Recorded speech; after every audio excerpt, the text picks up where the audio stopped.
Yes, in the U.S. experience that we have, it's really engaging with the customer. In order to have a successful AMI deployment, the customer has to be involved so they know what the benefits are for them and the utility. So everybody wins. A good example is if I get an outage notification within my home territory, I don't have to make a call. I don't have to worry about when I'm going to have restoration. I'm going to get that notification. It's going to give me all the information on when I will have power restored. If it's not restored at that time, I then further get another notification that it's going to take a little longer than anticipated, or it's going to take a shorter period, and it's a benefit to me where I don't have to sit on a phone with a customer service rep waiting for them to answer the phone call because they're busy answering other calls from the same territory to support that outage.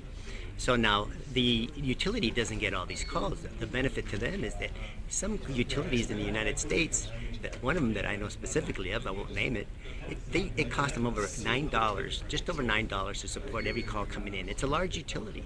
So let's say it's 100,000 customers that are calling in at that given day.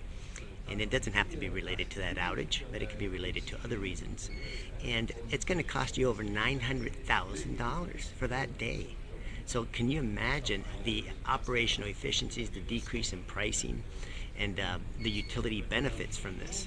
And then those rates are maintained for the customer or can be decreased in the long run. So operational efficiencies for the utility are key. Demand response programs for C&I customers are key, so they can opt in and receive the incentives that are associated with those programs. Well, the best way is to deploy a mobile application, right? And that's something that we do very effectively. The rate of adoption is very high when you have a mobile device.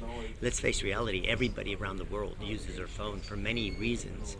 In the United States specifically, they carry their phone, they use it every day, and it's always in their hand. So with that, you're able to connect with the customer, and the customer is able to connect with the utility. If they're transferring or bought a new home, they're transferring the services to another property, they can send a service request to have that done. It's very efficient rather than, again, calling the utility. It just doesn't make sense.